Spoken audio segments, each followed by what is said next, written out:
नमस्कार. मी निहाल ढालाय आपलं सहर्ष स्वागत करतो N51 न्यूजमध्ये. पाहूया आजच्या ठळक घडामोडी. इचलकरंजी अनधिकृत बांधकामाविरोधात सभासदांचा एल्गार, महापौरांकडे मांडली व्यथा. शहरातील मिळकतीवरील विनापरवाना अनधिकृत बांधकामाचे प्रकरण आता चांगलेच तापले आहे.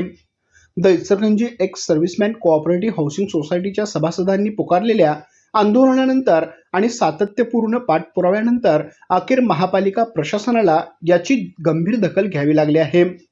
एका शिक्षण मंडळाने इचलकरंजी महानगरपालिकेची कोणतीही पूर्व परवानगी न घेता अनधिकृत बांधकाम केल्याची तक्रार the Ichalkaranji ex serviceman cooperative housing सोसायटीने मे 2025 मध्ये केली होती.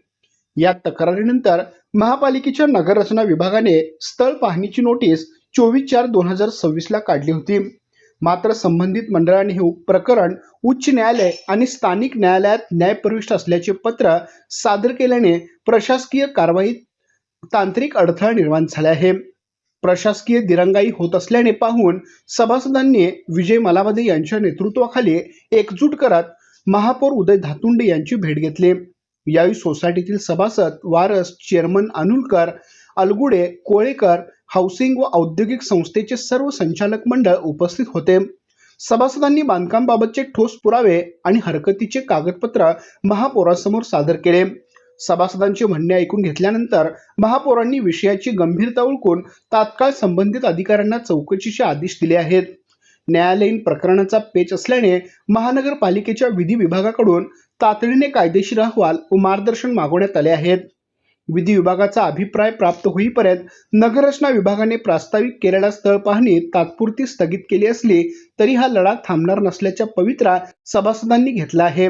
आंदोलनाचे नेतृत्व करणारे विजय मलावदे यावेळी म्हणाले की हा संघर्ष कोणत्याही व्यक्तीविरोधात नसून तो नियमबाह्य कृत्याविरोधात आहे. परिसरातील ओपन स्पेस वाचवणे, नियमांचे पालन करणे आणि मुलांच्या भविष्यासाठी मोकळी जागा सुरक्षित ठेवणे हाच आमचा उद्देश आहे. आज प्रशासनापर्यंत आपला आवाज पोहोचला आहे. हा आमच्या एकजुटीचा विजय आहे. आंदोलनादरम्यान उपस्थित सर्व सभासदांनी कोणत्याही अफवा किंवा दिशाभूल करणाऱ्या चर्चांना बळी न पडता कायदेशीर मार्गाने लढा सुरू ठेवण्याचा निर्धार व्यक्त केला.